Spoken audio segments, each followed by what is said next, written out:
ഇന്ത്യയിലെ ഏറ്റവും പഴയ രണ്ടാമത്തെ മുസ്ലിം പള്ളിയായി കണക്കാക്കുന്ന മാലിക് ദിനാർ പള്ളി നമ്മുടെ കാസർകോട്ടെ തളങ്കരയിലാണ്. ആ പള്ളി നമുക്കൊന്ന് കാണാം.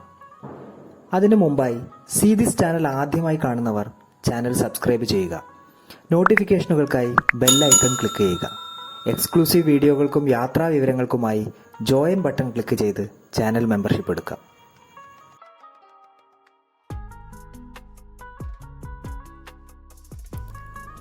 കാസർഗോഡ് ടൗണിൽ രാവിലെ ഒരു ആവശ്യത്തിനായി എത്തിപ്പെട്ടപ്പോഴാണ് തളങ്കര പള്ളിയെക്കുറിച്ച് ഓർത്തത്.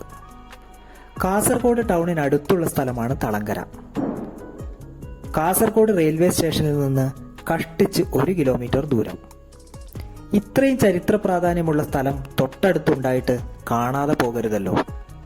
നേരെ തളങ്കരയിലെ മാലിക് ദിനാർ പള്ളിയിലേക്ക് വെച്ചുപിടിച്ചു. റോഡരികിൽ തന്നെ തളങ്കര പള്ളിയുടെ ഗരിമ വെളിവാക്കുന്ന കമാനം കാണാം. അറേബ്യയിൽ നിന്ന് ഇസ്ലാം മതപ്രചാരണവുമായി ഇന്ത്യയിലെത്തിയ ആദ്യ മുസ്ലിം പണ്ഡിതനായിരുന്നു മാലിക് ദിനാർ. ഇന്ത്യയിലെ ആദ്യ മുസ്ലിം പള്ളിയായി കരുതുന്ന കൊടുങ്ങല്ലൂരിലെ ചേരമാൻ ജുമാ മസ്ജിദും മാലിക് ദിനാർ തന്നെയാണ് സ്ഥാപിച്ചത്. ഇന്ത്യയിലെ രണ്ടാമത്തെ മുസ്ലിം പള്ളിയായി കരുതുന്ന തളങ്കര പള്ളിയിലാണ് മാലിക് ദിനാറിന്റെ ഖബറടക്കം നടത്തിയതെന്നാണ് വിശ്വാസം.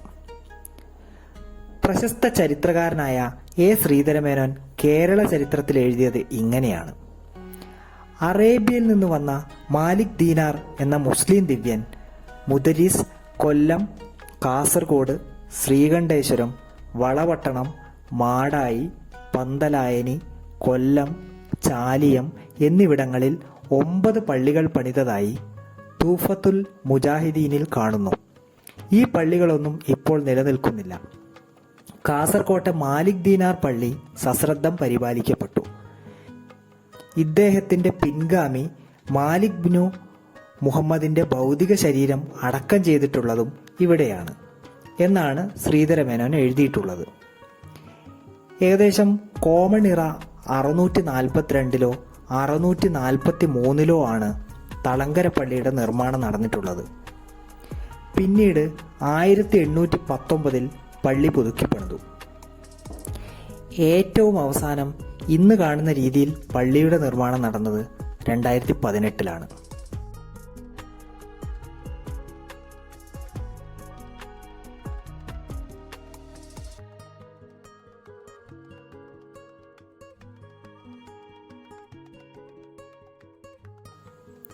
ഇന്ത്യയുടെ വിവിധ ഭാഗങ്ങളിൽ നിന്നുള്ള ഇസ്ലാം മത വിശ്വാസികൾ തളങ്കര പള്ളി കാണാനും പ്രാർത്ഥിക്കാനുമായി എത്താറുണ്ട്.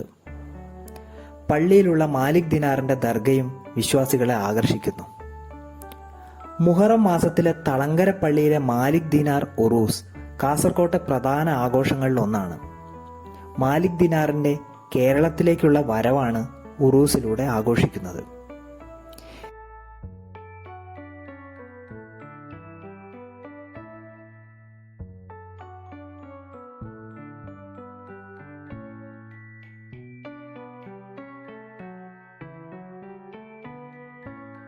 കേരളത്തിന്റെ പുരാതന തച്ചുശാസ്ത്രവും മുസ്ലിം വാസ്തുവിദ്യയും ഇടകലർന്ന മട്ടിലാണ് പള്ളിയുടെ പല ഭാഗങ്ങളും പണിതിട്ടുള്ളത്. മക്കയിൽ നിന്ന് കൊണ്ടുവന്ന മാർബിളാണ് തറക്കല്ലായി പാകിയതെന്ന് കരുതപ്പെടുന്നു. പള്ളിയുടെ പല ഭാഗങ്ങളിലും ചരിത്ര വസ്തുതകൾ രേഖപ്പെടുത്തിയതായി കാണാം. പള്ളിയുടെ ഉൾഭാഗത്തെ ചരിത്ര സ്മാരകങ്ങളും ഭംഗിയുമെല്ലാം പകർത്തണമെന്ന് ആഗ്രഹിച്ചിരുന്നെങ്കിലും മുൻകൂട്ടി അനുവാദം വാങ്ങാത്തതുകൊണ്ടും സമയത്തിന്റെ കുറവുകൊണ്ടും അതിന് തുനിഞ്ഞില്ല. മറ്റൊരു ദിവസം അതിനു വേണ്ടി മാത്രം മാറ്റിവെക്കാമെന്ന് കരുതിയാണ് തിരിച്ചു പോന്നത്.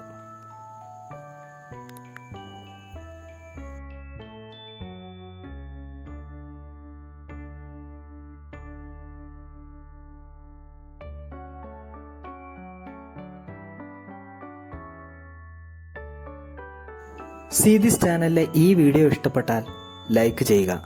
നിങ്ങളുടെ അഭിപ്രായം കമൻറ്റ് ചെയ്യുക. കൂട്ടുകാർക്കായി വീഡിയോ ഷെയർ ചെയ്യുക. പിന്നെ എക്സ്ക്ലൂസീവ് യാത്രാ വീഡിയോകളും യാത്രാ വിവരങ്ങളുമൊക്കെ വേണ്ടവർ ചെറിയൊരു തുക മുടക്കി ചാനൽ മെമ്പർഷിപ്പ് എടുക്കാൻ ശ്രമിക്കുക. നന്ദി.